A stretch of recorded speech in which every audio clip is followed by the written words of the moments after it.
একজন মানুষ প্রতিদিন 23,040 বার চোখের পাতা ফেলে। বিনা চার্জে এই চোখের পলক ফেলানোর যিনি তৌফিক দিয়েছেন তিনি কে? একটা হৃদপিণ্ড আল্লাহ আপনাকে দিয়েছে, যে হৃদপিণ্ডটা প্রতিদিন 1 লক্ষ বারের বেশি স্পন্দন দিচ্ছে। যেদিন আপনার হৃদপিণ্ডের স্পন্দন বন্ধ হবে, আর খুললো না, আপনার নামের শুরুতে মরহুম বসে যাবে, মানুষ আপনাকে লাশ বলবে। ঠিক না? একটা বার কি জীবনে কখনো ভেবেছেন ভাই, জন্মের পর থেকে চোখের পাতা ফেলছেন, হৃদপিণ্ডটা এই যে আপনার জীবনের শুরু থেকে আজ পর্যন্ত পাম্পিং দিচ্ছে, মোবাইলের চার্জ ফুরায় যায়, গাড়ির তেল শেষ হয়ে যায়, বিমানের ফুয়েল শেষ হয়ে যায়, কিন্তু আপনার হৃদপিণ্ড বন্ধ হয় না। যেদিন আল্লাহ ইশারা করবে স্টপ, সেদিন আপনি শেষ। মালাকুল মউত আপনার রূহটাকে উড়িয়ে নিয়ে চলে যাবে। ঠিক না? তাহলে এই হৃদপিণ্ডটা সচল রেখেছেন যিনি, তিনি কে? পেটের মধ্যে গরুর গোশত, মাছ, ডিম, দুধ, ওর মধ্যে কুমিল্লার রসমালাই একসাথে খাচ্ছেন। একটা বার কি চিন্তা করেছেন যে পেটটার মধ্যে এতগুলো খাবার, রসমালাইয়ের বাটিতে কেউ যদি গরুর গোশের ঝোল ঢালিয়ে দেয়, ওর ভিতরে আবার পাবদা মাছের ঝোল, ওর ভিতরে আবার ডিমের কুসুম ভেঙে দিল, আপনি ওরা চটকনা মেরে দাঁত ফেলে দেবেন। ঠিক না? বেটা, এটা খাওয়া যায়? এটা মানুষ খাইতে পারে? কি করলে একটা জিনিস, কিন্তু একই কাজ আপনি পেটের মধ্যে করে দিচ্ছেন, একসাথে খাচ্ছেন, হজম কেমন হয়? 2 লিটার 2.5 লিটার অ্যাসিড আল্লাহ তাআলা আপনার পেটটার ভিতরে প্রতিদিন অটো উৎপাদন করছেন, যে অ্যাসিডগুলো আপনার খাবারটাকে হজম করছে। সুবহানাল্লাহ। আল্লাহরে চিনে নেন, তারপরে তাফসীরে ঢুকে। অক্সিজেন নেন কতটুকু? ডাক্তারদের ভাষ্য অনুসারে প্রতিদিন একজন মানুষ অক্সিজেন নেয় আল্লাহর কাছ থেকে 1.4 কিউবিক মিটার, যেটার বর্তমান বাজার দর হচ্ছে, যদি হসপিটালকে বিল দেওয়া লাগতো 24,000 টাকা প্রতিদিন, হসপিটালকে সিলিন্ডার বিল দেওয়া লাগতো। তার মানে 1 মাসে আল্লাহর কাছ থেকে ফ্রি অক্সিজেন নিয়েছেন প্রায় 7 লক্ষ টাকা। হিসাব করে দেখলাম 60 বছর হায়াত পাইলে একজন মানুষ আল্লাহর কাছ থেকে ফ্রি অক্সিজেন কয় টাকার নিচ্ছে, হিসাব করে পাইলাম 54 কোটি টাকা। আল্লাহু আকবার বলবেন না? ও মুসলমান, এবার বলেন এই জমিনটার মালিক কে? বাঁচিয়ে রেখেছেন, টিকিয়ে রেখেছেন যিনি, তিনি কে? হৃদপিণ্ডকে যিনি সচল রেখেছেন, তিনি কে? আল্লাহর জমিন ব্যবহার করে, আল্লাহর আসমান ব্যবহার করে, আল্লাহর দেওয়া নিয়ামত ব্যবহার করে দুনিয়ার কোনো মানুষ মানুষের গোলামি, চামচামি, দালালি করতে পারে না। ঠিক না? দালালি গোলামি হবে একমাত্র কার? আল্লাহ। এই জামানা চলতেছে সেই জামানা, মাল যেখানে, লিডার যেখানে, ও মুনাফেক হোক, চোর হোক, চিটার হোক, এর সাথে মানুষ গিয়ে ভিড়ে। ঠিক কিনা ভাইরা? প্রিয় ভাইরা আমার, আজকে মাহফিলে আপনারা এসেছেন অনেক মানুষ, আলহামদুলিল্লাহ। আমি জানি কুমিল্লার মানুষ আমাকে ভালোবাসেন, আপনাদেরকে ভালোবাসেন। কিছু লোক এই মাহফিলে আসে নাই, চায়ের দোকানে বসে বসে গীবত কমিটির সভাপতির ভূমিকা পালন করতেছে। কারা আয়োজক, কি বিষয় আসা, এগুলো পিএইচডি করতেছে। কপাল পুরা আল্লাহ কবুল করে নাই। ঠিক না? আপনারা যে এসেছেন, বসেছেন, খুশি না বেজার? হৃদয় এবং জবানকে উজাড় করে বলেন আলহামদুলিল্লাহ। প্রিয় ভাইরা আমার, ঠিক এই মুহূর্তে আসমান থেকে এমন কিছু ফেরেশতা নেমেছে, যে ফেরেশতাগুলো আপনাদের উপরে রহমতের ডানাগুলো বিছিয়ে দিয়েছে। আল্লাহ রাব্বুল আলামিন বলেন, ফেরেশতারা এই মানুষগুলো এখানে কি করে? মা ইয়াকুলু ইবাদি,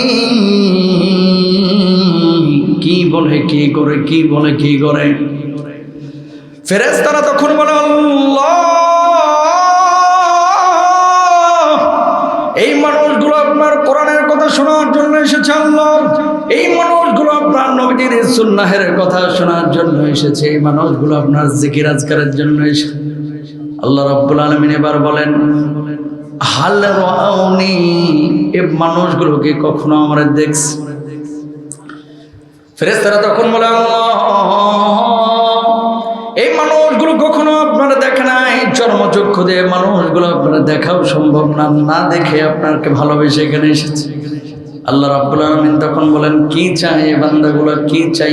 মা ইয়াসআলুনি, কি আমার কাছে চাই মানুষগুলো? এবার ফেরেশতারা বলে, আল্লাহ, এই মানুষগুলো আপনার কাছে জান্নাত কামনা করে। আল্লাহ, এই মানুষগুলো আপনার কাছে জাহান্নামের আযাব থেকে মুক্তি চায়। আল্লাহ রাব্বুল আলামিন তখন বলেন উশহিদতুকুম, তোদেরকে আমি সাক্ষী রাখলাম, গফারতু লাহুম, আরামের ঘুমকে হারাম করে কনকনে ঠান্ডার মধ্যে অথবা গরমের মধ্যে খটখটার উপরে বসে বসে যে মানুষগুলো আলোচনা শুনছে, আমি আল্লাহ রাব্বুল আলামিন ওই মানুষগুলোর জীবনের গুনাহ খাতাগুলি মাফ করে দিলাম। সুবহানাল্লাহটারে পকেটে ঢুকা রাখেন, বাইর করেন না। জোরে বলেন না সুবহানাল্লাহ। লাভ না ক্ষতি? এই লাভের মধ্যে থাকবেন না ইনশাআল্লাহ দোয়া পর্যন্ত। বুকে সাহস থাকলে আল্লাহর জন্য 1-1.5 ঘন্টা কোরবানি করতে কে কে রাজি আছেন হাতটা তুলে দেখান। লিল্লাহি তাকবীর। হাতটা নামান। যে সূরা তেলাওয়াত করেছি কমন সূরা, সকলেই জানেন, সূরা আসর। আসর শব্দের কয়েকটা অর্থ হয়। একটা হচ্ছে জোহর থেকে আসরের নামাজের সময় পর্যন্ত এই সময়, আরেকটা হচ্ছে আসর থেকে নিয়ে মাগরিবের মধ্যবর্তী সময়, আরেকটি হচ্ছে সূর্য মধ্য আকাশে আসার পর থেকে নিয়ে সূর্য অস্তমিত হওয়া পর্যন্ত এই সময়। আল্লাহ সুবহানাহু ওয়া তাআলা এই সূরাটি নাজিল করেছেন কেন? দুনিয়ার জিন্দেগিতে কোন মানুষটা সফল কাম, কোন মানুষটা আখিরাতের জিন্দেগিতে আল্লাহর সন্তুষ্ট নিয়ে জান্নাতে যাবে। ছোট্ট একটা সূরা, কিন্তু এই পুরো সূরার মধ্যে আল্লাহ সুবহানাহু ওয়া তাআলা গোটা মুমিনের জীবনের লাইফ সার্কেল রূপরেখা তুলে ধরেছেন। বলুন সুবহানাল্লাহ। প্রিয় ভাইরা আমার, কি বলছেন আল্লাহ রাব্বুল আলামিন খেয়াল করেন, ওয়াল আসরি ইন্নাল ইনসানা লাফি খুসর, আসরের সময় শপথ, সমস্ত মানুষ ক্ষতির মধ্যে আছে। ইল্লাল্লাযীনা আমানু ওয়া আমিলুস সালিহাতি ওয়া তাওয়াসাউ বিল হাক্কি ওয়া তাওয়াসাউ বিস সাবর। আল্লাহ রাব্বুল আলামিন বললেন 4 শ্রেণীর মানুষ দুনিয়ার জিন্দেগিতে আছে, এরা ক্ষতির মধ্যে নাই। 1 নম্বর যারা ঈমান এনেছে, 2 নম্বর যারা সৎ কাজ করেছে, 3 নম্বর যারা সদুপদেশ দিয়েছে, 4 নম্বর যারা ধৈর্য ধারণ করেছে। দুনিয়ার জিন্দেগিতে এই 4টা গুণ যদি কোনো মুমিনের মধ্যে থাকে, ও মুমিন নামাজ পড়বে, রোজা করবে, হজ করবে, যাকাত দেবে, ধৈর্য ধারণ করবে, সদুপদেশ মানুষকে দিবে। কিন্তু বর্তমান জামানার চিত্র হচ্ছে মানুষ মৌখিকভাবে ঈমান আনলেও, বাপ দাদার পৈতৃক সূত্রে ঈমান আনলেও ঈমানের চূড়ান্ত বাস্তবায়ন কর্মক্ষেত্রে করে না, ঠিক কিনা? এই জন্য আল্লাহ নবী বলেছেন কিয়ামতের আগে মসজিদগুলোতে মুসল্লি বাড়বে, কিন্তু ইমানদারের সংখ্যা কমে যাবে। অন্য হাদিসের মধ্যে বলছেন ইউসবিহু রাজুলু মুমিনা ওয়া ইউমসি কাফিরা, সকালবেলায় মুমিন থাকবে, সন্ধ্যাবেলায় হয়ে যাবে কাফের। ওয়া ইউমসি মুমিনা ওয়া ইউসবিহু কাফিরা, সন্ধ্যাবেলায় থাকবে মুমিন, সকালবেলায় হয়ে যাবে কাফের। বর্তমান জামানায় হাজার হাজার মুসলমান বাংলার জমিনে আছে, ও নিজেও জানে না তার ঈমান নাই, সে কাফের হয়ে গেছে, কিন্তু দাবি করতেছে সে বড় মুসলমান, ঠিক কিনা? বোঝার আছে অনেক কিছু, কিন্তু উদাহরণ দেখেন কেন বলতেছে এই কথাটা। ঈমান এনেছে, ঈমানের সংজ্ঞা কি? আল্লাহ আল্লাহ রাসূলকে বিশ্বাস করা, আখিরাতের এই আসমানি কিতাব সমূহকে বিশ্বাস করা, ফেরেশতাকে বিশ্বাস করা, আখিরাত বিশ্বাস করা, কবরের জিন্দেগি বিশ্বাস করা, ঈমানের মৌলিক এই জিনিসগুলো। এটা আমরা সকলেই জানি। ঈমানের দাবিটা কি? তাওহীদের দাবি কি?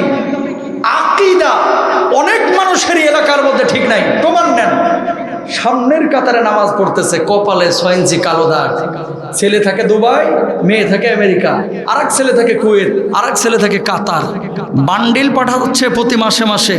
কাকা মিয়া এগুলোকে সুদে ব্যাংকে খাটায় রাখছে। কথা বলেন না কেন? তুমি কপালে 6 ইঞ্চি কালো দাগ নিয়ে যদি সুদের ডিলার নিয়ে বসে থাকো, আল্লাহর কসম তোমার নামাজ কবুল হবে না, ঠিক কিনা?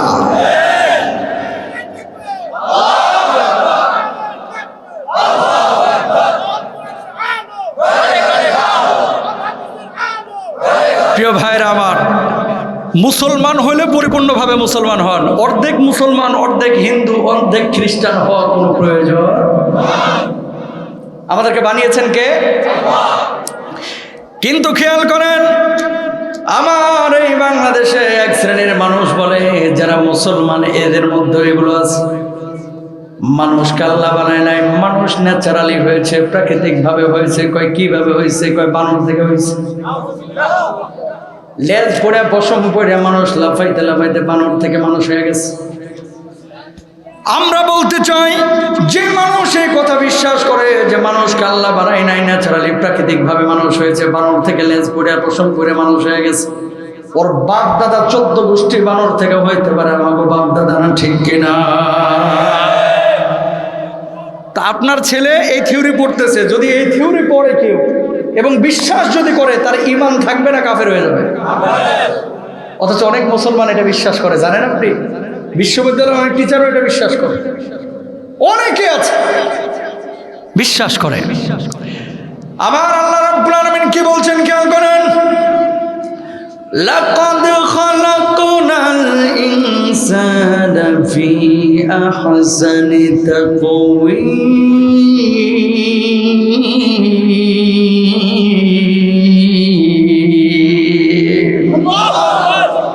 আমি আল্লাহ রাব্বুল আলামিন সুন্দর আকার আকৃতি দিয়ে অবয়ব দিয়ে মানুষকে বানাইছি। খুব ভালো করে খেয়াল করবেন, 5টা আঙ্গুল আল্লাহ রাব্বুল আলামিন আপনার হাতের উপরে দিয়েছেন। যদি 5 আঙ্গুল না দিয়ে আল্লাহ তাআলা 2টা আঙ্গুল দিতেন, তাহলে কিন্তু খাবারের লোকমা তুলতে পারতেন না। কথা বলেন না কেন? 2টা আঙ্গুল দিয়ে কিন্তু গাড়ি ড্রাইভ করতে পারতেন না, 2টা আঙ্গুল দিয়ে কাজকর্ম করতে পারতেন না। একটা বার খেয়াল করেন, এই চোখ দুটাকে আল্লাহ রাব্বুল আলামিন মাথার নিচে মুখের উপরে না দিয়ে যদি একটা চোখ এখানে আর একটা চোখ আপনার পেছনে দিতেন, অ্যাক্সিডেন্ট আরো বেশি করতো। 2 দিকে তাকাইতে গিয়ে কোনো দিকে মনোযোগ থাকতো না, আনমনা হয়ে থাকতো, অ্যাক্সিডেন্ট বেশি হইতো। খেয়াল করেন, নাকটাকে আল্লাহ রাব্বুল আলামিন যদি এখানে না দিয়ে আপনার নিতম্বের উপরে দিত, নিতম্ব বুঝেননি? পেছনে যদি আপনার মলমূত্র ত্যাগের যে জায়গাটা আছে, এর উপরে নাকটাকে আল্লাহ দিত, থাকতে পারতেন? ঠিক আছে হয়তো? দাঁত যদি আল্লাহ রাব্বুল আলামিন 2টা দিত, খাইতে পারতেন? যেভাবে যেখানে প্রয়োজন সেইভাবে আল্লাহ রাব্বুল আলামিন আপনাকে তৈরি করেছে। জোরে বলেন সুবহানাল্লাহ। সূরা মুমিনুনের মধ্যে আল্লাহ রাব্বুল আলামিন কি বলছেন খেয়াল করেন, কিভাবে জীবন সার্কেল, লাইফ সার্কেল আপনাকে বানিয়েছেন আল্লাহ তাআলা। জীবনটাকে আল্লাহ রাব্বুল আলামিন কিভাবে মাতৃগর্ভের মধ্যে আল্লাহ রাব্বুল আলামিন দিয়েছেন। আল্লাহ তাআলা বলতেছেন, বান্দারে কেন তোরা বিশ্বাস করিস না? সুম্মা খালাকনান নুতফাতা আলাকাতান ফাখালাকনাল আলাকাতা মুদগাতান ফাখালাকনাল মুদগাতা ইদামা ফাকাসাউনাল ইদামা লাহমা।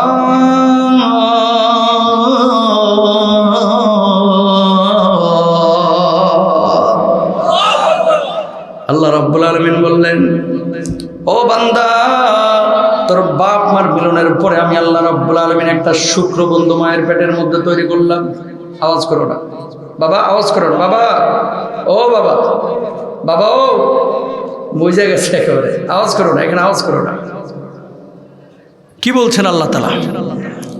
মায়ের পেটের মধ্যে আল্লাহ রাব্বুল আলামিন বাপ মার মিলনের পরে একটা শুক্রবিন্দু তৈরি করেছিলেন। ওই শুক্রবিন্দুটাকে আল্লাহ তাআলা রক্তের পিণ্ডে পরিণত করলেন। ওই রক্তের পিণ্ডটাকে মায়ের অন্ধকার পেটের মধ্যে আল্লাহ রাব্বুল আলামিন এবার গোশতের পিণ্ডে পরিণত করলেন। ওই গোশতের উপরে আল্লাহ রাব্বুল আলামিন মাথার হাড়, বুকের হাড়, পিঠের হাড়, মেরুদণ্ডের হাড় এগুলোকে ফ্রেম আকারে বিছিয়ে দিলেন। ওই হাড়ের উপরে আল্লাহ রাব্বুল আলামিন আবার গোশতের প্রলেপ দিলেন। ওই গোশতের প্রলেপের উপরে আল্লাহ রাব্বুল আলামিন সাদা কালো চামড়া লাগাইয়া সুন্দর আকার আকৃতি দিয়ে মায়ের অন্ধকার পেটের মধ্যে বাচ্চা তৈরি করলেন। বলুন সুবহানাল্লাহ। মা এখনো বোঝে না পেটের মধ্যে কি আসতেছে, কি হচ্ছে, কি হচ্ছে। পেটটা একটু ভারী ভারী লাগে, বমি বমি লাগে। 3 মাস 3.5 মাস পরে আল্লাহ রাব্বুল আলামিন ফেরেশতাদেরকে ইশারা করলেন, ফেরেশতারা আমি আল্লাহ রাব্বুল আলামিন ওই মায়ের পেটের মধ্যে এখন রূহটাকে সঞ্চার করব। আল্লাহ রাব্বুল আলামিন ইশারা করলেন, মায়ের পেট ভেদ করে সন্তানের কলিজার মধ্যে রূহটা যখন হিট করলো, হৃৎপিণ্ডের উপরে হিট করলো, মায়ের এই অন্ধকার পেটের মধ্যে সন্তান এবার পিলপিল পিলপিল করে নড়াচড়া শুরু করলো। বলুন আল্লাহু আকবার। দেখেন, এক ফোঁটা নাপাক পানি এখান থেকে আল্লাহ তাআলা আপনার মায়ের পেটের মধ্যে আপনাকে জোকের মতো বানাইলেন, এটারে গোশতের পিণ্ডে পরিণত করলেন। এটার উপরে আপনার মাথার হাড়, বুকের হাড়, হৃৎপিণ্ডের হাড়, এই হাড়গুলো ছিল তখন মাছের কাটার মতো। এখন না হলে ঘুষি মেরে আপনার থোতা বসকানো যায় না, আপনার মাথা ভাঙা যায় না। আর ওই সময় হাড়গুলো ছিল দুর্বল। হাড়টা বিছে হাড়ের উপর আবার গোশতের প্রলেপ দিলেন, দেওয়ার পরে সাদা কালো চামড়া লাগাইয়া আল্লাহ রাব্বুল আলামিন মানুষকে তৈরি করলেন। জোরে বলুন সুবহানাল্লাহ। কিছু কিছু সময় এলাকায় দেখবেন ছেলে মেয়ে হয়েছে, কেউ হয়েছে মায়ের মতো, কেউ হয়েছে বাপের মতো। আবার তিনটা বাচ্চা, তিনোটাই মায়ের মতো, একটাও যায়নি বাপের দিকে। দাদির খুব রাগ, দাদির খুব রাগ যে আমগো দিকে একটাও দেখে আইলো না, খালি এদিকেই থাকলো। এটার একটা ব্যাখ্যা ইবনে কাসির রাহিমাহুল্লাহ করেছেন। আমরা তো সবাই আদম এবং হাওয়া আলাইহিস সালাতু ওয়াস সালামের থেকে এসেছি, জেনেটিক্যাল একটা বিষয় থাকে। আর দ্বিতীয় বিষয় হচ্ছে বাপ মার মিলনের পরে প্রথম যারটা বিশেষ মুহূর্তে নির্গত হয়ে যায়, মুফাসসিররা বলতেছে সন্তান তার আকার আকৃতিটা বা চেহারাটা পেয়ে থাকে। মায়েরটা আগে হলে মায়ের মতো, বাপেরটা আগে হলে বাপের মতো। এখন কিছু কিছু সময় দেখবেন ছেলে এবং মেয়ে না বাপের মতো হচ্ছে না মায়ের মতো হচ্ছে, হয়েছে একেবারে কালাচান। এলাকার মানুষ সন্দেহ করে, কিরে জামাই বিদেশ থাকে, কোনো দুই নাম্বারই আছে নাকি? না, কথা কয় না, আছে না নাই? জোরে বলেন। সন্দেহ করবেন না। ইবনে কাসির রাহিমাহুল্লাহ বলতেছে ওর পূর্ববর্তী কেউ হয় বাপ, চাচা, দাদা, নানির মা, দাদির মা, দাদার বাপ, কেউ একজন এই চেহারার ছিল। এই জন্য আল্লাহ তাআলা জেনেটিক্যালি তারে ওই চেহারার বানিয়ে দিয়েছেন। জোরে বলেন সুবহানাল্লাহ। প্রিয় ভাইরা আমার, 4 মাস যখন বাচ্চার হয়ে গেল, বাচ্চাটা যখন পিল পিল করে মায়ের পেটের মধ্যে নড়াচড়া শুরু করে, এবার মা ঈশা আপনার বাপের হাতটা ধরে বলে, ও প্রিয়তম স্বামী, তুমি তো বাবা হইতে চলেছ। বাবা এবার খুশি হয়ে গেছে। দাদির কাছে গিয়ে বলেন যে আপনি তো দাদি হইতে চলেছেন। নিজ মায়ের কাছে ফোন দিয়ে বলে, মা তুমি তো নানু হইতে চলেছ। ভাতিজার কাছে, এই ভাইয়ের কাছে ফোন দিয়ে, দেবরের কাছে ফোন দিয়ে বলে তুমি চাচা হইতে চলেছ, তুমি ভাবি হইতে চলেছ। কত কথা। সন্তান আল্লাহ রাব্বুল আলামিন পেটের মধ্যে একটা দিল, কিন্তু গোটা পরিবারের মধ্যে আনন্দের বন্যা বয়ে গেল। এবার আল্লাহ রাব্বুল আলামিন বলছে, বান্দারে, ও ফেরেশতা, এই বান্দাটাকে মায়ের পেটের মধ্যে এবার রক্ষণাবেক্ষণ করতে হবে। এখানে আরেকটা বিষয় আছে, আপনাদেরকে বলতে হবে, বুঝতে হবে। পেটের মধ্যে যে বাচ্চাটা ছোট্ট ছিল, মা তরকারি কাটে, মা মাছ কাটে, মা দৌড়ঝাঁপ করে, মা বাথরুমে মলত্যাগের জন্য বসে। ওই ছোট বাচ্চাটাকে আল্লাহ রাব্বুল আলামিন ওই মায়ের পেটের মধ্যে যদি রক্ষণাবেক্ষণ না করতেন, মায়ের পিঠের সঙ্গে পেটের সঙ্গে বাচ্চাটা লেগে মাথাটা চিপসের মতো মড়মড় করে ভেঙে যাওয়ার কথা ছিল, বুকের হাড্ডিগুলো ভেঙে যাওয়ার কথা ছিল, মেরুদণ্ডটা ভেঙে যাওয়ার কথা ছিল। আল্লাহ রাব্বুল আলামিন এবার বললেন, ফেরেশতা আর দেরি করিস না, আর দেরি করিস না, মায়ের পেটের মধ্যে এবার ইন্টেনসিভ কেয়ার ইউনিট একটা তৈরি করে দে। ও ভাইরা আমার, আপনার এলাকার মধ্যে দোকানের মধ্যে গেলে দেখবেন অনেক সময় সাদা প্যাকেটের মতো একটা বেলুন পাওয়া যায়। ওই রকম একটা বেলুনের মতো প্যাকেট আল্লাহ তাআলা আপনার মায়ের পেটের মধ্যে তৈরি করে দিয়েছেন। এবার ফেরেশতারা বলতেছেন, আল্লাহ কি করব, প্যাকেট তো তৈরি করলাম। আল্লাহ রাব্বুল আলামিন বললেন, ওই বেলুনের প্যাকেটের মধ্যে এবার 2 লিটার 2.5 লিটার পিচ্ছিল পানি ঢুকিয়ে দেয়। পিচ্ছিল পানি ঢুকিয়ে দেওয়া হলো। ফেরেশতারা বলল, আল্লাহ এবার আমরা কি করব? ওই পানির উপরে বাচ্চাটারে ভাসায় দেওয়া হলো। আল্লাহ এবার কি করব? মায়ের নারীর সঙ্গে সন্তানের নারীটাকে মিলিয়ে দে। মায়ের নারীর সঙ্গে মিলিয়ে দেওয়া হলো। আল্লাহ এবার কি করব? মায়ের হায়েজের রক্তটা বন্ধ করে দে। এবার আল্লাহ রাব্বুল আলামিন ওই মায়ের হায়েজের রক্ত বন্ধ করে মা যে খাবার খায়, একটা অংশ নিজের জন্য রাখে আর আরেকটা অংশ ওই নারীর মধ্যে দিয়ে বাচ্চার পেটের মধ্যে সরবরাহ করে। জোরে বলবেন না সুবহানাল্লাহ? আহা, 6 মাস 7 মাস পরে মায়ের মুখের রুচি বেড়ে যায়। ম্যাক্সিমাম প্রেগনেন্ট মহিলাদের 6-7 মাসে দেখবেন রুচি বাড়ে, খাইতে মন চায় খালি।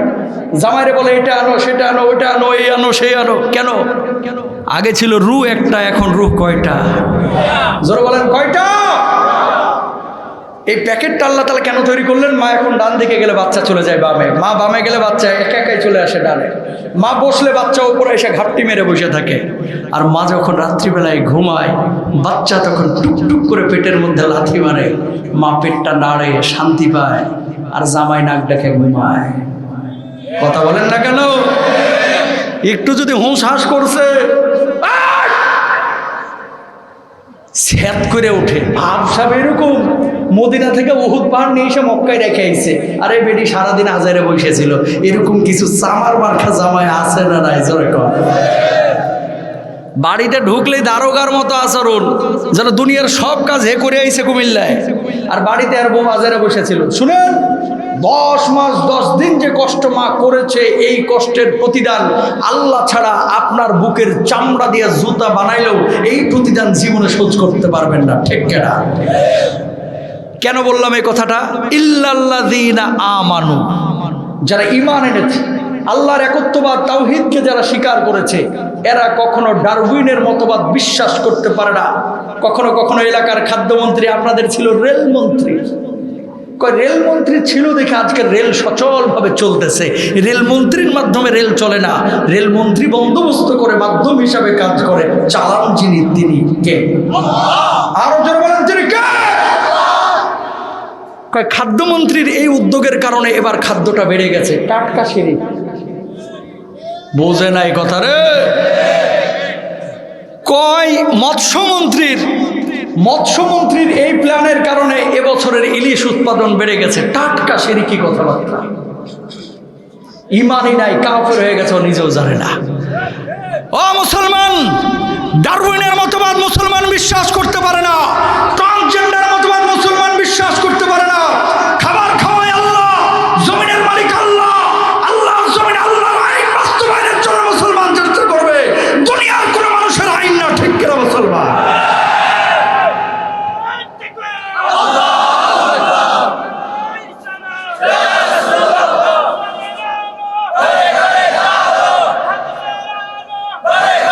প্রিয় ভাইরা আমার, বি কেয়ারফুল। সুন্দর করে আপনাকে মায়া নিয়ে কথাগুলো বলতেছি ভাই, আউল বাউল ফাউল কথা বলতেছি না। নবীজি কি বলেছেন? ইমানদারের সংখ্যা বাড়বে কিন্তু মুসলমানের সংখ্যা কমে যাবে। মানে আসল ইমানদারের সংখ্যা কমে যাবে। এই জামানা চলতেছে, সেই জামানা। ছেলে অনার্স শেষ করেছে, বাপ 14 লাখ টাকা ব্যাংকে রেখে দিছে। কেন? কয় যদি অনার্স মাস্টার্সের পরে কোনো লাইন ঘাট পায়, ঘুষ দেওয়া হলেও একটা সরকারি চাকরি চাই। কথা বলেন না কেন? আচ্ছা, জুমার নামাজের পরে হুজুরের কাছে দোয়া চাচ্ছে, হুজুর একটু দোয়া করেন না, একটা লাইন পাইছি। কি লাইন? 13 লাখ টাকা লাগবে, ছেলেটার চাকরিটা যেন হয়ে যায়। তো এই 13 লাখ কারে দিচ্ছেন? হুজুর একটু বকশিস, ঘুষ না দিলে তো চাকরিটা হবে না, এই জন্য দিচ্ছি। দিচ্ছে ঘুষ, দোয়া চাচ্ছে হুজুরের কাছে, মাথার উপরে ঠাড়া করবো। কথা কথা খারাপ। আবার কয় কি, হুজুর মেয়েটা যে সুন্দর ডান্স করে, এবার চ্যানেলে ফার্স্ট হয়েছে, মাশাআল্লাহ। এখানে মাশাআল্লাহ কইবেন না নাউজুবিল্লাহ? জোরে বলে। হারাম কোন জিনিসকে যখন কোন উম্মত হালাল মনে করে, ওই উম্মতের উপরে আল্লাহর আযাব আসে। জোরে বলেন নাউজুবিল্লাহ। সূরাটা যখন নাজিল হলো, তাকান, এই সূরা আসর। নবীজির কিছু দরবারে কিছু সাহাবী ছিলেন যারা আগে ঈমান এনেছেন, আর কিছু মানুষ যারা ঈমান আনে নাই, কাফের। তারপরে নবীজির সামনে এসে বসে থাকে। আমর ইবনুল আস ঈমান আনে নাই, নবীজির সামনে বসে। সাহাবীরা গুতাইতেছে, কিরে তুই ঈমান আনছ না, তুই কাফের, অথচ নবীর সামনে বসে থাকিস কেন? উনি যে কথাগুলো বলে, যদিও আমি কাফের, ওনার কথাগুলো শুনলেই ভালো লাগে। যখন কথা বলে যেন মুখ থেকে এক একটা মুক্তার দানা বের হয়ে যাচ্ছে। কাফের, এখন ঈমান আনে নাই, অথচ নবীজির দরবারে এসে নিয়মিত বসে থাকে। আব্দুল্লাহ জুলবাজাদাইন ঈমান আনে নাই, নবীজির সামনে এসে বসে থাকে। সাহাবীরা বলে যে, কিরে ঈমান আনছ না, বসে থাকিস কেন? ওনাকে দেখলেই ভালো লাগে, ওনাকে দেখলেই ভালো লাগে, ওনার কথা শুনলেই কলিজাটা ঠান্ডা হয়ে যায়। সুবহানাল্লাহ বলেন না?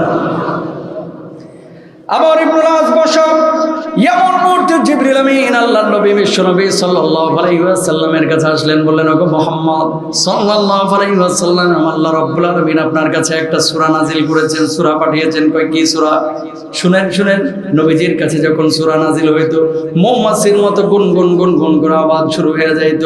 আল্লাহর নবী সূরা নাজিলের পরে সাহাবীদেরকে শোনালেন, তোমাদের উপরে যে সূরাটি নাজিল হয়েছে সেই সূরার নাম হচ্ছে সূরা আসর। والعصر إن الإنسان لفي خسر إلا الذين آمنوا وعملوا الصالحات وتواصوا بالحق وتواصوا بالصبر. الله أكبر. মুসলমান সাহাবীরা আল্লাহর হাবিব সাল্লাল্লাহু আলাইহি সাল্লামের কাছ থেকে সূরাটা শুনে মুখস্থ করে নিলেন। এদিকে কাফের যারা ছিলেন, আমর ইবনুল আসের মতো সেও সূরা মুখস্থ করে ফেলেছে। সেই সময় নিজেকে মিথ্যা নবী দাবি করত, নিজেকে দাবি করত যে সে শেষ সময়ের নবী। এর নাম ছিল মুসাইলামাতুল কাজ্জাব। আমর ইবনুল আসের সঙ্গে তার আবার বন্ধুত্ব ছিল। মুসাইলামাতুল কাজ্জাবের কাছে গিয়ে বললেন, ও মুসাইলামা, ও মুসাইলামা, মুহাম্মদ সাল্লাল্লাহু আলাইহি ওয়াসাল্লামের উপরে প্রতিদিন তো সূরা নাজিল হয়, এক একদিন এক একটা আয়াত নাজিল হয়, তোর উপরে কেন সূরা নাজিল হয় না? অমনি মুসাইলামাতুল কাজ্জাব জবাব দিল, মুহাম্মদ সাল্লাল্লাহু আলাইহি ওয়াসাল্লামের উপরে যে সূরা নাজিল হয়, মানুষের সামনে এই সূরাগুলো বেশি বেশি উনি আলোচনা করে, আমার উপরেও সূরা নাজিল হয়, কিন্তু মানুষের সামনে আমি প্রকাশ করি না। বলেন নাউযুবিল্লাহ। আমর ইবনুল আস বলতেছে, মুসাইলামা, তোর উপরে কোনো সূরা টোরা নাজিল হয় না? কয়, বেটা, আমার উপরে সূরা নাজিল হয়, মুহাম্মদের মতো আমি এরকম বলে বেড়াই না মানুষের সামনে। চাপাবাজি করতেছে। আচ্ছা, গতদিন তো একটা সূরা নাজিল হয়েছে মুহাম্মদ সাল্লাল্লাহু আলাইহি ওয়াসাল্লামের, সূরাটার নাম হচ্ছে সূরা আসর। বলছে, তোর মুখস্থ হয়েছে? কয়, হ্যাঁ। বল দেখি একটু। ওয়াল আসরি ইন্নাল ইনসানা লাফি খুসর, উনি শেষ পর্যন্ত শোনায় দিল। কাফের হওয়ার পরও সূরা মুখস্থ করে ফেলেছে। আল্লাহু আকবার বলবেন না? ও মুসাইলামাতুল কাজ্জাব, তোর উপরে যে সূরা নাজিল হয়েছে, একটু সূরাটা শোনা না। একটা সূরা শোনা অন্তত, জীবনেতে শোনাইতে পারলি না। মাথাটা নিচু করে গুনগুন গুনগুন করে কি যেন মুখস্থ করলো। মাথাটা উঁচে বলতেছে, আমার উপরেও গত রাতে একটা নাজিল হয়েছে, এখনো কাউরে বলি নাই, তোরে বলমনি। আজকে যদি না বলস তাহলে তোর লোক আর কোনো বন্ধুত্ব নাই। কয়, শুন তাহলে। ইয়া অব্র অব্র ফা ইন্নামা আনতা লাহু উযুনানি ওয়া সদরা সদরা, হে খরগোশের বাচ্চা, তোর কানগুলো খাটো, তোর লেঞ্জাটা ছোট, তোর পেটটা মোটা, তোর পাগুলো ছোট। এটা বলে সূরা। ইবলিসও বিশ্বাস করবে না। ঠিক না? কথা কয় না। এটা বলছে সূরা। এটা সূরা যে খরগোশের বাচ্চা, তোর কান ছোট, তোর পাগুলো খাটো, তোর পেটটা মোটা, তোর লেঞ্জা ছোট। এটা কোনো সূরা হতে পারে? প্রিয় ভাইরা আমার, আল্লাহর হাবিব সাল্লাল্লাহু আলাইহি ওয়াসাল্লামের এই কাফের সাহাবী তখন ঈমান আনে নাই, পরবর্তীতে ঈমান এনেছিল। মুসাইলামাতুল কাজ্জাবের সামনে এভাবে কথা বলল। আল্লাহর হাবিবের উপরে ঈমান আনি নাই, আনতে সময় লাগবে না। তার উপরে যে সূরাটা নাজিল হয়েছে, এটা আর এত সুন্দর অর্থ, কিন্তু তোর উপরে যেটা নাজিল হয়েছে, এটার ভিতরে কোনো মেসেজ নাই, কোনো অর্থ নাই। আল্লাহর নামে হলফ করে বলতে পারি, এই দুনিয়ার জিন্দেগিতে তোর চাইতে বড় মিথ্যুক আর একটাও নাই। বলুন আল্লাহু আকবার। মিথ্যুক মানুষের সর্বশেষ হাতিয়ার হচ্ছে চাপাবাজি। গত 15 বছরে এরকম অনেক লিডার আপনারা পাইছেন, মিডিয়ার সামনে যখন কথা বলতো যেন গত রাতে জান্নাত থেকে পালায় আসছে। কথা বলেন না কেন? মিথ্যার উপরে যেন পিএইচডি করে আইছে রে ভাই, এত সুন্দর করে গুছায় মিথ্যা কথা বলতো। ঠিক না? as-sidqu yunji wal kidbu yuhlik, সত্যের দাপট চিরস্থায়ী, মিথ্যার দাপট ক্ষণস্থায়ী। মাত্র 15 বছর। কথা কয় না কেন? 400 বছর ক্ষমতায় ছিল নমরুদ, একটা বারের জন্য নিজেকে খোদা দাবি করে নাই। জানেন আপনারা হিস্ট্রি? কয়শো বছর? 400 বছরে একটা বারের জন্য সে নিজেকে প্রভু দাবি করে নাই, খোদা দাবি করে নাই। 400 বছর পরে শয়তানের লারা শুরু করলো। সুখে থাকলে ভূতে। নমরুদ, 400টা বছর মানুষকে খাওয়াচ্ছিস, পড়াচ্ছিস, এত সুন্দর দেশ চালাচ্ছিস, মানুষ দেখি কেউ কেউ আবার বলে যে প্রভু নাকি অন্যজন। কিসের প্রভু অন্যজন? আপনি আমাদের প্রভু।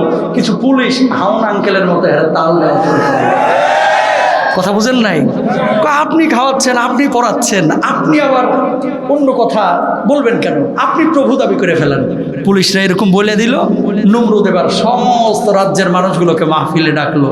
কয়, তোমাদের সাথে আমার একটা পরামর্শ আছে। কয়, কি বাবা বলেন? কয়, তোমাদেরকে খাওয়াই কে? কয়, আপনি। তোমাদেরকে বাঁচিয়ে রাখছে কে? কয়, বাবা আপনি। তোমাদেরকে পরিচালনা করছে কে? বাবা আপনি। রাষ্ট্র চালাচ্ছে কে? বাবা আপনি। আপার সামনে এরকম কিছু লিডার ছিল, সব কথা কন না কেন? ভালো হোক মন্দ হোক, আপার কানের পাশে গুনগুন গুনগুন করে যা বলবে সামিয়ানা ওয়া তাআলা শুনবো আর মানে নেব। ওরা গু খাইতে বললে বরবাস বই খাবে। ঠিক না? পাম দিয়ে দিয়ে নমরুদের ফুলে ফেলাইছে। এবার নমরুদ লাস্টে বলতেছে কি জানেন? আজকে থেকে প্রভু বলতে কেউ নাই, খোদা বলতে কেউ নাই, আমি খাওয়াই, আমি পড়াই, আমি তোদের প্রভু। কয়, বাবা ঠিক আছে, আপনি আমাদের প্রভু। গোটা রাজ্যের মানুষ তোরে প্রভু মানলাম। হঠাৎ পুলিশ বাহিনীর একজন এসে বলে, সবাই তো আপনারা প্রভু মানবে, একজন তো মানে না। কই বেটার নাম কি? কয়ের নাম ইব্রাহিম। কই ধরে লয়ে আয়। ইব্রাহিম আলাইহিস সালাতু ওয়াস সালামকে ধরে নিয়ে আসার পরে এবার বলতেছে নমরুদ, কি মিয়া সমস্যা কি? আমি যে তোমার প্রভু, মানো না কেন? কয় না, মানি না। কেন মানো না? ইব্রাহিম আলাইহিস সালাতু ওয়াস সালাম জবাব দিলেন 3 নাম্বার পারার 2 নাম্বার পৃষ্ঠায় আয়াত আছে, ইদ ক্বালা ইব্রাহিম রাব্বিয়াল্লাযী ইউহয়ী ওয়া ইউমীত। আমার আল্লাহ তো তিনি যিনি আমাকে জীবন দান করেছেন, যিনি মৃত্যু দান করেন। এবার নমরুদ বলল, ক্বালা নাহয়ী ওয়া উমীত। ও ইব্রাহিম, কে বলেছে আল্লাহ বলতে কিছু আছে? কেউ বলেছে অন্যজন তোমার জীবন দেয়, মৃত্যু দেয়? আমি জীবন দান করি, আমি মৃত্যু দান করি। ইব্রাহিম আলাইহিস সালাতু ওয়াস সালাম বললেন, আপনি কিভাবে জীবন দান করেন একটু দেখান না। সঙ্গে সঙ্গে নমরুদ জেলখানা থেকে 2 জন কয়েদি বের করলেন। একজনের জামিনে মুক্তি দিয়ে ইব্রাহিমকে বললেন, দেখ ইব্রাহিম, আমি তো জীবন দিলাম। আরেকজনকে মারিয়া ফেলে বললো যে, দেখ আমি মৃত্যু ঘটাইলাম। ইব্রাহিম নবী মনে মনে আর হাসে আর মনে হয় বলে এরকমই, তুই যে প্রভু যে দাবি করেছিস তুই জীবন দিস, মৃত্যু দিস, এটা বুঝে জীবন দেওয়া মৃত্যু দেওয়া, এটা তো ইবলিশ শয়তানও বিশ্বাস করবে না, ঠিক কিনা? এরপরে ইব্রাহিম আলাইহিস সালাতু ওয়াস সালাম বললেন, ক্বালা ইব্রাহিম ফা ইন্নাল্লাহা ইয়াতি বিশ-শামসি মিনাল মাশরিকি ফাতি বিহা মিনাল মাগরিবি ফাবহিতাল্লাযী কাফার। ও ইব্রাহিম, আর কি জিজ্ঞেস করতে চাস? কই নমরুদ, যদি আপনি এই কাজটা করে দেখাইতে পারেন তাহলে আপনার উপর আমি ঈমান আনবো। কি কাজ করতে হবে বল?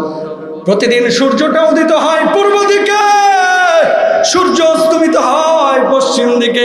কালকে আপনি পশ্চিম দিক থেকে সূর্যটা উঠান আর পূর্ব দিকে ডুবান। নমরুদকে যখন ইব্রাহিম আলাইহিস সালাতু ওয়াস সালামের প্রস্তাব দিলেন, ফাবহিতাল্লাযী কাফার, নমরুদের আর কোনো জবাব নাই।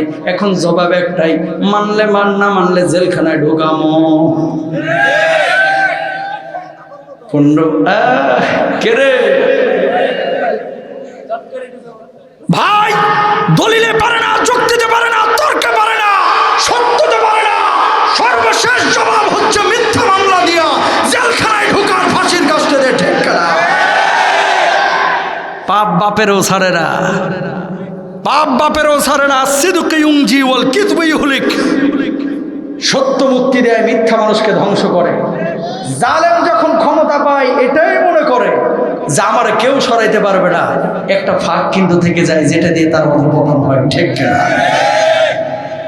পৃথিবীতে কখনো কোনো মানুষের উপরে জুলুম করবেন না ভাই, কখনো না, কখনো না। কেন বললাম এই কথাটা? আমর ইবনুল আস কাফের মানুষ, মুসাইলামাতুল কাজ্জাবের সামনে সত্য কথা অকপটে বলে দিয়েছে। ইব্রাহিম আলাইহিস সালাতু ওয়াস সালামকে নমরুদ বলতেছে, মানবা কি মানবা না তোমার ব্যাপার, জেলে কিন্তু দিয়ে দেবো। জেলে দে, আগুনে কিন্তু নিক্ষেপ করবো। আগুনে নিক্ষেপ কর, কোনো সমস্যা নাই, তোরে আমি প্রভু মানবো না।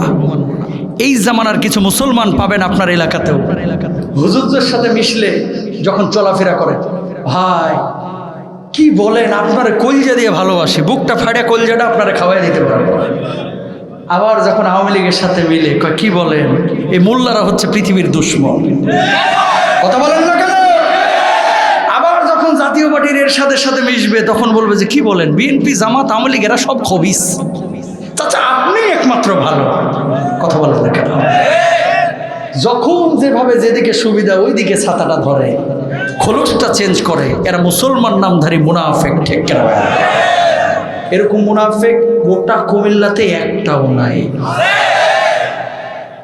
আল্লাহর নবী মক্কা বিজয়ের পরে সবাইকে সাধারণ ক্ষমা ঘোষণা করেছিলেন, 14 জন মানুষকে সাধারণ ক্ষমার আওতায় আনেন নাই। এরা ছিল মুনাফেক। আমি উপদেষ্টাদেরকে বলবো, সমন্বয়কদেরকে বলবো, মুনাফেককে যদি উপদেষ্টা বানাও, আল্লাহর আদালতে তোমাদের দাঁড়াইতে হবে। এই দেশবাসী তোমাদেরকে জবাব দেবে, ঠিক না?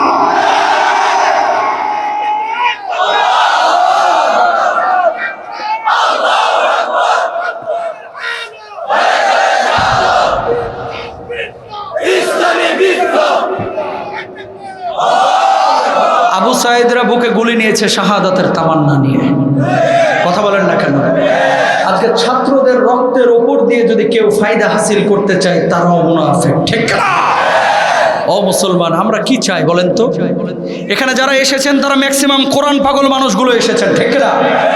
রাজনীতি করার জন্য এখানে আসেন নাই, কোরআনের নীতি বাস্তবায়নের জন্য এসেছেন, ঠিক না ভাইরা? হুজুরকে ভালোবেসে কেউ আসেন না। আপনি আওয়ামী লীগ করেন, বিএনপি করেন, জাতীয় পার্টি করেন, যেই দলেই করেন না কেন, যে কোরআনের পক্ষে আমি তার পক্ষে, যে কোরআনের পক্ষে নাই আমরা তার পক্ষে। নামাজ পড়া কি? জোরে সোরে বলেন, নামাজ পড়া কি? সবাই বলেন। খারাপ লাগলে বলেন, এখনই দোয়া করে দিই, কিন্তু কষ্ট দিব না আপনাদেরকে। নামাজ পড়া কি? রোজা করা কি? হজ করা? আপনারাই কিন্তু বলতেছেন আছে কোথায় বলেন? আছে কোরআনে। নামাজ পড়া ফরজ কোরআনে, রোজা করা ফরজ কোরআনে, হজ করা ফরজ কোরআনে, যাকাত দেওয়া ফরজ কোরআনে। ওই কোরআনেই আল্লাহ বলছে ওমাল্লাম ইয়াহকুম বিমা আনজালাল্লাহ ফাউলাইকা হুমুল কাফিরুন ফাউলাইকা হুমুল ফাসিকুন ফাউলাইকা হুমুজ জালিমুন। নামাজ পড়া যেমন ফরজ আছে কোরআনে, রোজা করা ফরজ যেমন কোরআনে, হজ করা ফরজ যেমন কোরআনে, ওই আল্লাহর আইন বাস্তবায়ন করা ফরজ সেই কোরআনে। ওটা মানো, এটা কেন মানো না? তুমি মুসলমান নামধারী মুনাফিক, ঠিক না?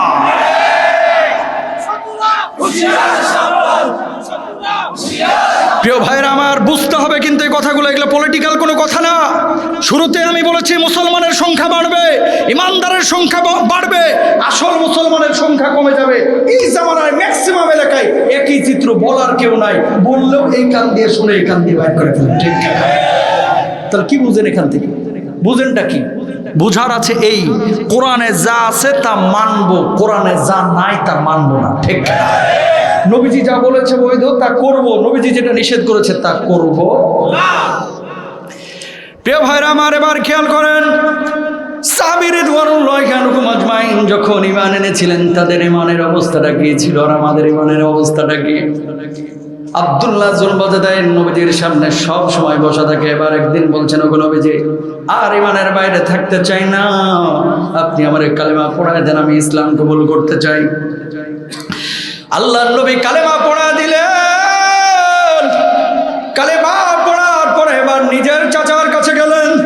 ওই চাচার কাছে, তিনি লালিত পালিত চাচা ছিল মুশরিক, সঙ্গে সঙ্গে ক্ষিপ্ত হয়ে গেলেন, এত বড় সাহস তো ঈমান এনেছি, এই মুহূর্তে ঈমান ছাড়বে অথবা বাড়িঘর ছাড়বে, সম্পদ ছাড়বে, খামারের রোডগুলো ছাড়বে। চাচার কাছে আব্দুল্লাহ জবাব দিলেন, চাচা বুঝে শুনেই কিন্তু আমি ঈমান এনেছি, ঈমান ছাড়তে পারবো না। তাহলে বাড়ি ঘর ছাড়ে, সম্পদ ছাড়ে, খামারের রোডগুলো ছেড়ে দে। চাচাকে আব্দুল্লাহ জবাব দিলেন, চাচা বাড়ি ছাড়তে পারবো, সম্পদ ছাড়তে পারবো, খামারের রোডগুলো ছাড়তে পারবো, আল্লাহর কসম প্রয়োজনে ঈমানের দাবিতে জীবনটাও ছাড়তে পারবো, ঈমান ছাড়তে পারবো না, ঈমান ছাড়তে পারবো না। ওই মুহূর্তে চাচা, শীতের রজনী, শীতের মাঝরাত, কয়ে মুহূর্তে আমার বাড়ি থেকে বের হয়ে যাবে। যেমনি বাড়ি থেকে বের হয়ে যাচ্ছেন, কয় পরনের জামা কাপড়টা খুলে দিয়ে যাবে। আব্দুল্লাহ জুলবাজাদাইন বললেন, চাচা দোহাই লাগে আল্লাহর, আপনি আমার জামা কাপড়টা খুলে নিয়ে নাও, আমি তো উলঙ্গ হয়ে যাবো, সব কিছুর দাবি তো আমি ছেড়ে দিয়েছি। মায়া জন্মাইল না চাচার, এই জামা কাপড় তো আমি কিনে দিয়েছি, এই মুহূর্তে জামা কাপড় খুলবি নতুবা ঈমান ছাড়বি। সঙ্গে সঙ্গে আব্দুল্লাহ জুলবাজাদাইন জামা কাপড়টা খুলে শীতের রজনীতে উলঙ্গ হয়ে গেলেন, বিবস্ত্র হয়ে নিজের বুড়িমার কাছে গেলেন রাতের মাঝখানে। ও মা, তোমার কাছে কি এক টুকরা চাদর হবে নাকি, যেটা দিয়ে আমি আমার লজ্জা স্থানটা রাখবো? বাজান তোর অবস্থা কেন, তোর অবস্থা কেন, কি হয়েছে, কি হয়েছে গো মা? মা যখন জিজ্ঞেস করলো, এবার সন্তান জবাব দিচ্ছে, ঈমান আনার কারণে আমার চাচা আমার বাড়ি থেকে বের করে দিয়েছে, সম্পদ কেড়ে নিয়েছে, খামারের রোডগুলো কেড়ে নিয়েছে, এমনকি আমার পরনের জামা কাপড়টা কেড়ে নিয়েছে। ও মা, এক টুকরা চাদর দাও না, আমি চাদরটা দিয়ে কোনো মতো লজ্জা স্থানটা রাখছি। ওই রাতে আল্লাহর নবী, বিশ্ব নবী সাল্লাল্লাহু আলাইহি ওয়াসাল্লামের বাড়ির দিকে দিয়েছেন দৌড়। আল্লাহর নবী তখন তাহাজ্জুদের নামাজের জন্য জাগ্রত হয়েছে। নবীজি সালাম ফেরানোর পরে দেখতে পেলেন একজন যুবক আল্লাহর নবীর বাড়ির সামনে দাঁড়ানো। আল্লাহর নবী বললেন, যুবক কি নাম তোমার, কি নাম? তোমার তো চিনলাম না, কোথা থেকে এসেছো? রাতের অন্ধকারে নবীজি তার চেহারাটা চিনতে পারে নাই। যুবক এবার জবাব দিলেন, ওগো নবীজি, এই যে গতদিন ঈমান এনেছিলাম, ওগো আল্লাহর নবী, ঈমান আনার কারণে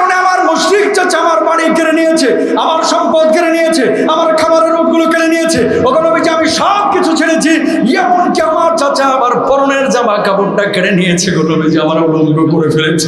আল্লাহর কসম, দুনিয়ার সব কিছু ছেড়ে আপনার কাছে এসেছি, কলিজার ঈমানটা আমি ছাড়ি নাই। আল্লাহু আকবার।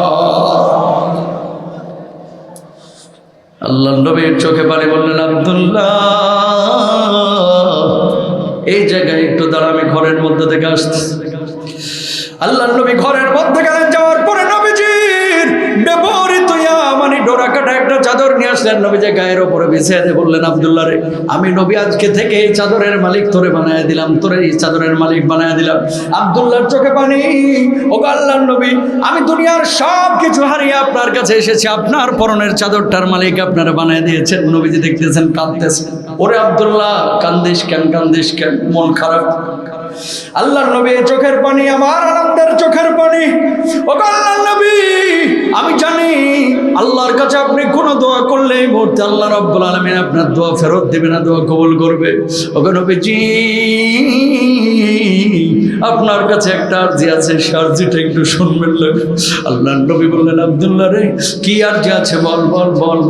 তোর সমস্ত আরজিগুলো আজকে আমি শোনার চেষ্টা করব, সাধ্য মোতাবেক পূরণ করার চেষ্টা করব। আল্লাহর নবী, দুনিয়ার কোনো জিনিস আপনার কাছে যায় না, আল্লাহর কাছে একটু দোয়া করেন না, আল্লাহ রাব্বুল আলামিন যেন আমার শাহাদাতের মওত দান করে। এবার আল্লাহর নবী আল্লাহর কাছে হাত তুলে বললেন, আল্লাহ, আমার আব্দুল্লাহ ঈমানের দাবিতে দুনিয়ার সব কিছু ছেড়ে আমার কাছে চলে এসেছে। আল্লাহ, আব্দুল্লাহকে তুমি শাহাদাতের মওত দান করো। আল্লাহ, আব্দুল্লাহর রক্ত কাফের বেঈমানদের জন্য তুমি হারাম করে দিও। সাহাবী এবার বলছেন, ইয়া রাসূলুল্লাহ, আমি শহীদ হইতে চাইলাম, কিন্তু আমার রক্ত কাফের বেঈমানদের জন্য কেন আপনি হারাম করে দিলেন? আল্লাহর নবী জবাব দিলেন, শাহাদাতের তামান্না নিয়ে কেউ যদি ঘরের বিছানাতেও মারা যায়, আল্লাহ রাব্বুল আলামিন তারও শাহাদাতের মর্যাদা দিয়ে দেন। জোরে বলেন না সুবহানাল্লাহ। নবীজি দোয়া করলেন, দোয়ার পরে যা বসছে নবীর পাশে যে গরিব সাহাবীরা আছে এদের সঙ্গে থাকা শুরু কর। কয়েকদিন পরে তাবুকের যুদ্ধের ডাক পড়েছে, সমস্ত সাহাবীদের সঙ্গে সাহাবীও গিয়েছে। হঠাৎ জ্বরে আক্রান্ত, মাগরিবের নামাজের আগে দুনিয়া থেকে বিদায় নিয়ে চলে গেলেন। এই সাহাবীর ইন্তেকাল হয়ে গেল জিহাদের আগে, যুদ্ধের আগে। এই মাগরিবের নামাজের পর আবু বকর গোসল দিচ্ছেন লাশটারে। আল্লাহর নবী ওই তাবুর পাশ দিয়ে হেঁটে যাচ্ছে। আবু বকর, কাল লাশ গোসল দিচ্ছ, কিছুই তো আমি জানি না। ও আল্লাহর নবী, আপনার সাহাবী আব্দুল্লাহ জুলবাজাদাইন দুনিয়া থেকে বিদায় নিয়ে চলে গেছে জ্বরে আক্রান্ত হয়ে। নবীজি থমকে গেলেন, এই সংবাদ তো আমার কেউ পৌঁছায়নি, আমার আব্দুল্লাহ নাই। নবীজি ফুপিয়ে কাঁদছেন, আর চোখ দিয়ে টপ টপ করে পানি পড়তেছে। কতক্ষণ পর আল্লাহর নবী মাথা উঠিয়ে বললেন, আবু বকর, লাশ গোসল দিচ্ছ, ভালো কথা, খবরদার যারা নামাজ কেউ পড়াইবে না। ওগো নবীজির কোন সাহাবীর ব্যাপারে তো এমন কথা কোনোদিন আপনি বললেন না, তার জানাজার নামাজ পড়াবে না, আজকে কেন এই কথা আপনি কেন বলছেন? আল্লাহর নবী জবাব দিলেন, আমার আব্দুল্লাহর জানাজার নামাজের ইমামতি আমি নবী নিজেই করব। আল্লাহু আকবার। নবীজি জানাজার নামাজ পড়াইলে লাভ না ক্ষতি? আহা, জানাজার নামাজ পড়িয়া সাহাবীরা দৌড় দিছে কবরে নামবে। একজন সাহাবীও কবরে নামবা না। নবীজি সবার আগে নামলেন। এই ওমর, এ পাশে নামো। ওমর, আবু বকর, এ পাশে নামো। কবর একটা, পৃথিবীর শ্রেষ্ঠ তিনজন মানুষ এই কবরে দাঁড়াবে। লাশটা আমার হাতে দাও। নবীজি লাশটা আকাশের দিকে তুলে বলছেন, আল্লাহ, আমি আব্দুল্লাহর উপরে খুশি আছি, আল্লাহ তুমিও খুশি হয়ে যাও। জোরে বলেন সুবহানাল্লাহ। পৃথিবীতে আর কিছু লাগে ভাই? লাশ দাফন হয়ে গেছে, সব সাহাবীরা বাড়ি চলে গেছে। আবু বকর সরে না, কবরটারে এভাবে থাপ্পড় মারতেছে। অন্যান্য সাহাবীরা এসে বলছে, আবু বকর, কবর ওপরে থাপড়াচ্ছেন কেন? জবাব দিলেন, মাত্র কয়েকদিন আগে ইসলাম কবুল করেছে। কি কপাল নিয়ে জন্ম নিয়েছিলে রে আব্দুল্লাহ, আজকে তোর লাশের জায়গায় আমি আবু বকরের লাশটা কেন হলো না বলুন। আল্লাহু আকবার। একটাবার চিন্তা করেন তো, 85 বছরের বুড়া মানুষ এখানে আছেন, 45 বছরের মানুষ এখানে আছেন, 30 বছরের যুবক এখানে আছেন, 22 বছরের তাগড়া ইয়ং এখানে আছেন। ইসলাম কবুল করেছেন প্রায় 30 বছর, 40 বছর, 50 বছর, 80 বছর আগে, অটো ইসলাম পেয়ে গেছে। কলিজার মধ্যে একটা বারের জন্য শাহাদাতের তামান্না অনেকেরই জাগ্রত হয় নাই, ঠিক কিনা? অথচ আমরা দাবি করি আমরা মুসলমান। গত 15 বছরে জিহাদ আর জঙ্গিবাদের ট্যাবলেট এমন ভাবে পাবলিক রে খাওয়ানো হয়েছে, জিহাদ বলতে কোনো কিছু নাই, জিহাদ আর জঙ্গি পাবলিক একই মনে করে, ঠিক কিনা ভাইরা? জিহাদ আর জঙ্গি কি এক জিনিস? 12 জন 15 জন মিলে মসজিদের বারান্দায় বসে বসে তাফহিমুল কোরআন পড়তেছে, বা তাফসিরে বাইজাবি পড়তেছে, কি ইবনে কাসির পড়তেছে, বা বুখারী শরীফের দার্স দিচ্ছে, হঠাৎ এসে ঘেরাও করে ফেলছে গোয়েন্দা। আগে কি হয়েছে? জিহাদি বইসহ জঙ্গি বইসহ 21 জন জঙ্গি আটক। সাংবাদিকরা এইভাবে প্রিফ্লাশ করে দিয়েছে। ও মুসলমান, কোরআনটা যদি হাতের সামনে থাকতো দেখাইতাম। কোরআনটা কি জঙ্গির বই না আল্লাহর বই? দাড়ি অনেক যুবকরা নতুন করে এলাকায় রাখা শুরু করে, আগে রাখে না, এখন রাখতেছে। হঠাৎ বাঁকা চোখে কিছু চাচা তাকায় থাকে আর বলে, কিরে জামাত শিবিরে যোগটোক দিছস কিনা? ঠিক কিনা? মরিয়ম ভাবি আগে বোরকা টোরকা পড়তো না, এখন বাচ্চা কাচ্চা নিয়ে যাচ্ছে, হিজাব করা শুরু করছে। জামাই কুয়েতে থাকে, কয় তোকে পর্দা করতে হবে, বোরকা পর। সৌদি আরব থেকে বোরকা টোরকা পাঠাইছে, পড়া শুরু করছে। সালমা ভাবি কোনা থেকে ঠেস মেরে কয়, কি গো ভাবি উমরা করে আসলে নাকি? কথা বলেন আছে না নাই? ছেলেটা আগে নামাজ পড়তো না, নামাজ ধরেছে, টাকনুর নিচে কাপড় পরতো, এখন উপরে পড়া শুরু করেছে। যারা ভালো মানুষ এলাকার এগুলোর সাথে মেলামেশা শুরু করেছে, কয় কিরে হেফাজতের যোগ টোক দিছস কিনা? তোর মতি গতি তো ভালো দেখতেছি না, ঠিক কিনা ভাইরা? আচ্ছা বলেন তো, এই দাড়িটা কার জন্য রেখেছি? আল্লাহর জন্য। এই টুপিটা নবীর সুন্নাহ টুপি, এই জুব্বাটা নবীর সুন্নাহের জুব্বা, এই কোরআনটা আল্লাহর কোরআন। কেউ যদি দাড়িকে বলে জঙ্গির দাড়ি, কেউ যদি টুপিকে বলে জঙ্গির টুপি, কেউ যদি কোরআনকে বলে জঙ্গির বই, এগুলো গ্রহণ করে 1000 বার জঙ্গি হতে রাজি আছি, আল্লাহ আল্লাহর নবীকে কষ্ট দিতে রাজি নাই, ঠিক কিনা? কিছু জালেম আছে, এগুলো নিজেরাও মানে না, আর একজন মানলে পছন্দ করে না। মাহফিল নিজেরাও করে না, আরেকজন করলে এটা সহ্য করতে পারে না। কথা বলেন ঠিক কিনা? ভালো কাজ নিজে পারলে করে, না পারলে চুপ থাকেন। কিন্তু ভালো কাজে বাধা দেওয়া এটা মুনাফিকদের কাজ, কাফের বেঈমানদের কাজ, ঠিক কিনা? প্রিয় ভাইরা, কি মেসেজ? ইল্লাল্লাযীনা আমানু ওয়া আমিলুস সলিহাত, সৎ কাজের কথা বলা হয়েছে। সারা পৃথিবীর মুসলমানরা আজকে মার খাচ্ছে, খেয়াল করে দেখেন। গোটা দুনিয়ার মুসলমান মার খাচ্ছে। আপনি কুয়েতে যান, কাতারে যান, লেবাননে যান, মিশরে যান, লিবিয়ায় যান, সৌদি আরবে যান, মুসলমানদের সম্পদ কম নাই, সংখ্যা কম নাই, দেশ কম নাই, প্রভাব প্রতিপত্তি কম নাই, তারপরে মার খাচ্ছে। কারণটা কি? ওয়া আমিলুস সলিহাত, আল্লাহ যে বলেছে ভালো কাজগুলো করো, হালালকে হারাম মনে করো না, হারামকে হালাল মনে করো না। এই কাজগুলো এই বর্তমান জামানায় বেশি হচ্ছে। তাকান, নবীজি বলছেন, ইয়াস্তাহিল্লুনাল হিরা ওয়াল হারিরা ওয়াল খামরা ওয়াল মাআসিফ। আমার উম্মতের মধ্যে এক শ্রেণীর উম্মত জেনা ব্যভিচারকে হালাল মনে করবে, অবৈধ প্রেম রিলেশন, আমার জিএফ, আমার বিএফ, আমার গার্লফ্রেন্ড বয়ফ্রেন্ড, এরকম কথা কয় না? ডেটিং করে এসে আবার বন্ধুরা মিলে চায়ের দোকানে বসে কয়, দোস্ত রে আজকে 3 ঘন্টা কাটাইলাম, গর্ব করে বলতেছে, জাহান্নামের আগুন দিয়ে তোর মাথায় ঠাডা মারা হবে, ঠিক কিনা ভাইরা? এরকম কিছু লোক আছে না নাই? নবীজি বলছেন, ইয়াস্তাহিল্লুনাল হিরা ওয়াল হারিরা, চিকন চাকন পোশাক পরিধান করবে, প্রেম রিলেশন জেনা ব্যভিচারকে হালাল মনে করবে। এই জামানায় বিয়েটা হয়ে গেছে কঠিন, জেনাটা হয়ে গেছে সহজ। কথা কয় না?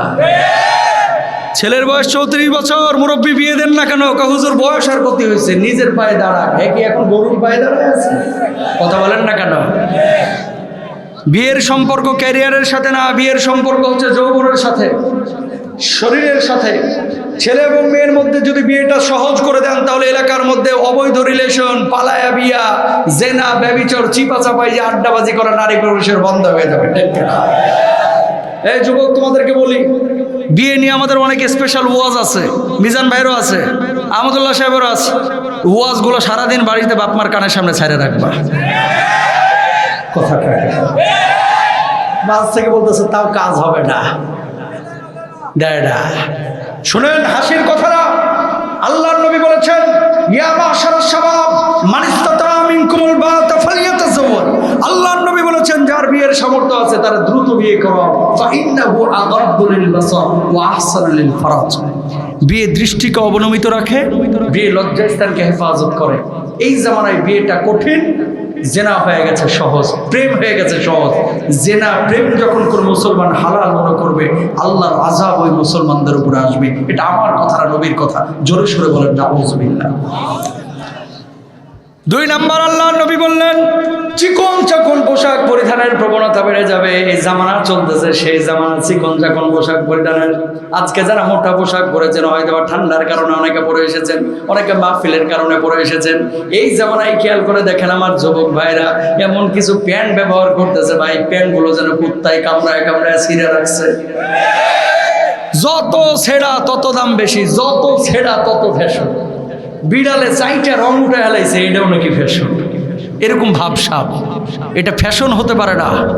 মেসি, নেইমার, ইউরোপের কোন মানুষ তোমার আদর্শের মানদণ্ড হতে পারে না। আমাদের আদর্শের মানদণ্ড একমাত্র মুহাম্মদুর রাসূলুল্লাহ সাল্লাল্লাহু আলাইহি ওয়াসাল্লাম।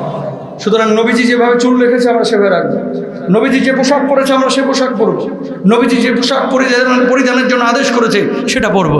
নবীজি বলেছেন কিয়ামতের আগে আরেক শ্রেণীর মহিলা বাইর হবে, নিসাউন আরিয়া।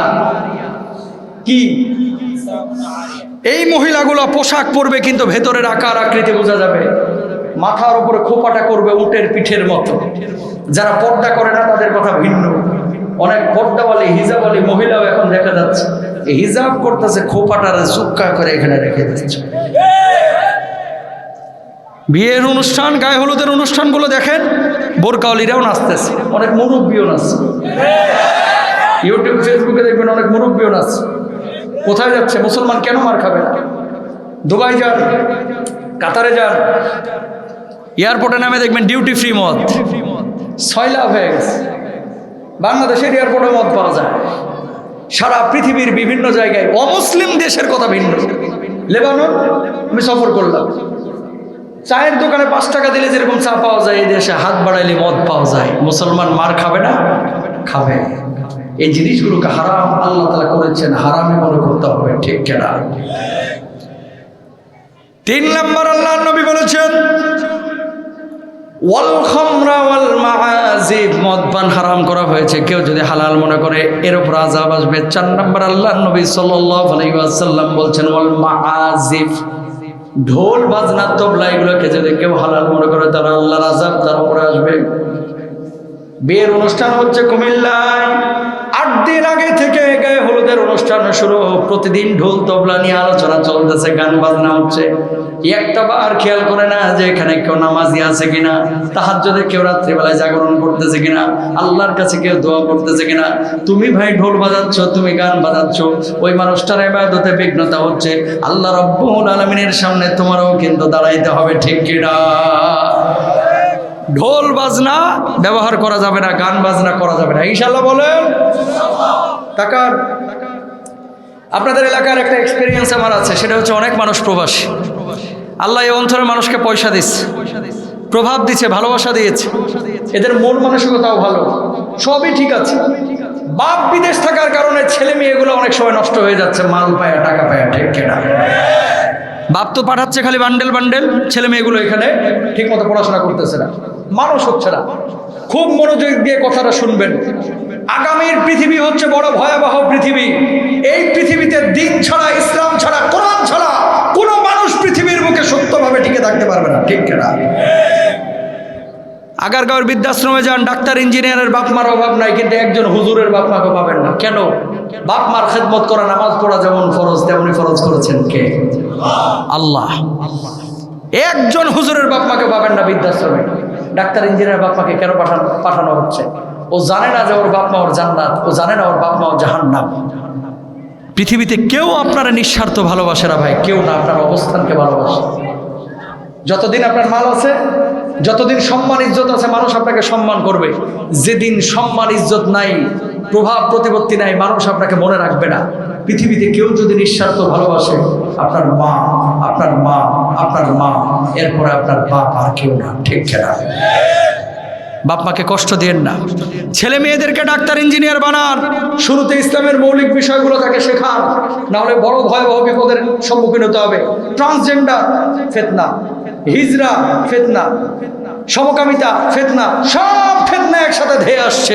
যদি নিজেকে কন্ট্রোল করতে না পারেন, ছেলে মেয়েকে মানুষ করতে না পারলে, আপনি থাকবেন হাজি আর আপনার ছেলে থাকবে সমকামী। ঠিক কিনা? আল্লাহ মাফ করুক, আমিন বলেন। সারা পৃথিবীতে দেখছেন সমকামিতাকে কিভাবে প্রমোট করা হচ্ছে, কিভাবে। অথচ নবীজির হাদিস, ওয়াক্তাফার রিজাল বির রিজাল ওয়ান নিসা বিন নিসা, নারী নারী আর পুরুষ পুরুষ যখন সমকামিতায় লিপ্ত হবে, আল্লাহ রাব্বুল আলামিনের আযাব ওই পৃথিবীর বুকে চলে আসবে। গতকালকে না পরশু দিনের ঘটনা দেখলাম, পত্রিকায় এসেছে। 500 টাকা চেয়েছিল মার কাছে, মা দেয় নাই। মা তরকারি কাটতেছে, মারে গলায় রশি না ওড়না না গামছা পেঁচে মাইরা ফেলাইছে। মাইরা ফেলা এই মারে আবার সন্তান ডিপ ফ্রিজের মধ্যে ঢুকে রাখছে। অনেক স্যাটেলাইট চ্যানেল নিউজ করেছে। কোথায় যাচ্ছে? কিয়ামতের আগে এরকম ঘটনা ঘটবে, বেশি দেরি নাই কিয়ামতের। এর মানে এই না যে 29 সালে হয়ে যাবে, 30 সালে হয়ে যাবে, কিন্তু কিয়ামত এগিয়ে আসছে। ভাই, একজন সন্তান তার মাকে মারতে পারে? কেন মারতেছে? দিন নাই, ইসলাম নাই। কোরআন যদি থাকে, ওই সন্তান কখনো নষ্ট হবে না ভাই, কখনো নষ্ট হবে না। জীবনে 2টা পাপ কেউ করবেন না। 1 নাম্বার হচ্ছে শিরকের গুনাহ, 2 নাম্বার হচ্ছে বান্দার হক নষ্ট করার গুনাহ। এই 2টা গুনাহ আল্লাহ মাফ করবে না। আপনি নামাজ পড়েন না, এক ওয়াক্ত, আল্লাহ চাইলে মাফ করে দিবে। রোজা করেন না একটা, আল্লাহ চাইলে মাফ করে দিবে। হজ করেন না, আল্লাহ চাইলে মাফ করে দিবে। ভুলে মদ খেয়ে ফেলছেন, আল্লাহ চাইলে মাফ করে দিবে। জিনা করে ফেলেছেন, আল্লাহ চাইলে মাফ করবে। আল্লাহ বলছে এই 2টা পাপ আমি মাফ করবো না। কি করা? শিরিক করা, আরেকটা হচ্ছে বান্দার হক নষ্ট করা। অহরহ মানুষ এই পাপগুলো করতেছে। এদেশের মানুষের ধর্মীয় আবেগ বেশি, ধর্মীয় জ্ঞান কম। এই জন্য লালন শাহর মাজারে গিয়ে অনেকে ইসলাম খুঁজে। কথা বলেন না কেন? বয়া বয়া সারাক্ষণে গাঁজা ডলতেছে, কতক্ষণ পর পর ঠোঁটে ঢুকাইতেছে। এরাও আবার আল্লাহরে খুশি করতে চায়। কতক্ষণ ঠিক কেনা? এগুলো ইসলাম না, এগুলো কি ভণ্ডামি, এগুলো কি? নবীজি বলেছেন, আমার উম্মতের মধ্যে 70,000 উম্মতকে আল্লাহ রাব্বুল আলামিন বিনা হিসাবে জান্নাত দিবে। আরেকজন মুহাদ্দিস বলতেছেন, 70,000-এর সাথে 70,000 গুণ দিয়ে যত সংখ্যক হয়, এত সংখ্যক উম্মতকে বিনা হিসেবে জান্নাত দিবে। তারা কারা? লা ইয়াস্তারকুনা, যারা দাগ কেটে চিকিৎসা গ্রহণ করে না। ওয়ালা ইয়াতাতায়্যারুনা, অশুভ লক্ষণ যারা বিশ্বাস করে না। ওয়ালা ইয়াত্তাবুনা, যারা অবৈধ ঝাড়ফুঁক করে না। ওয়া আলা রাব্বিহিম ইয়াতাওয়াক্কালুন, সর্বাবস্থায় যারা আল্লাহর উপরে তাওয়াক্কুল করে, এদেরকে আল্লাহ তাআলা কিয়ামতের ময়দানে বিনা হিসাবে আল্লাহর জান্নাতে দিবে। জোরে সরে বলেন সুবহানাল্লাহ। কি শিখলাম সূরা থেকে? 1 নাম্বার, ঈমান আনতে হবে। আল্লাহর জন্য যেখানে জানের প্রয়োজন জান দেব, যেখানে মালের প্রয়োজন সেখানে মাল দেব। সৎ কাজ করব, কখনো মানুষকে ঠকাবো না, শিরকের ধারে কাছে যাব না, হারাম কাজে জড়াবো না, হালালের সাথে থাকার চেষ্টা করব। আল্লাহ তাআলা তৌফিক দান করুক। সবাই বলেন আমিন।